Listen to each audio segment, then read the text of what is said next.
வணக்கம் நண்பர்களே. ஒரு மலை உச்சியில் விண்மீன்களுக்கு இடையே ஒரு அழகான ஜோடி. அவர்களுக்கு மேலே ஒரு மர்மமான விண்வெளி பொருள் மெதுவாக நகர்ந்தது. அவர்களின் காதல் அந்த கணத்தில் ஒளிர்ந்தது. ஒரு காலத்தில் ஒரு பழங்கால கோவிலில் ஒரு பிரகாசமான ஒளி தோன்றியது. அந்த ஒளியில் இருந்து ஒரு விமானம் வெளிவந்தது. கோவிலில் இருந்தவர்கள் அச்சத்தில் உறைந்தனர். நகரத்தின் விளக்குகள் ஜொலித்தன. அப்போது வானில் ஒரு பறக்கும் தட்டு தோன்றியது. எல்லோரும் அதிசயத்துடன் அதை பார்த்தார்கள். வயலில் வேலை செய்து கொண்டிருந்த விவசாயி ஒரு அதிர்ச்சியான சத்தத்தை கேட்டார்.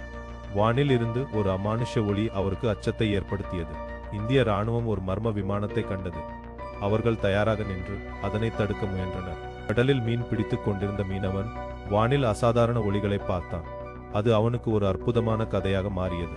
காட்டின் அமைதியை ஒரு மர்ம ஒளி துண்டித்தது. அந்த ஒளியோடு ஒரு அதிர்ச்சியான சத்தமும் காட்டில் ஒலித்தது. இரவு நேர சாலையில் சென்று கொண்டிருந்த காரில் ஒரு அதிர்ச்சியான காட்சி தோன்றியது. அவர்களின் பயணம் மறக்க முடியாததாக மாறியது. அவர்கள் வீட்டின் ஜன்னலுக்கு வெளியே ஒரு மர்ம விமானத்தை பார்த்தார்கள். அவர்கள் பயத்தில் ஒன்றாக ஒருங்கிணைந்தனர். சந்தையில் கூட்டம் அலைமோதியது. வானில் தோன்றிய அந்த விண்வெளி பொருள் எல்லோரையும் ஆச்சரியத்தில் ஆழ்த்தியது. பள்ளி மாணவர்கள் ஒரு விண்வெளி பொருளை ஆர்வத்துடன் பார்த்தார்கள். அது அவர்களுக்கு புதிய கல்வியை அளித்தது. அறிவியலாளர்கள் விண்வெளி பொருட்களின் தரவுகளை ஆராய்ந்தனர். அவர்களின் ஆராய்ச்சி உண்மையை வெளிச்சம் போட்டது.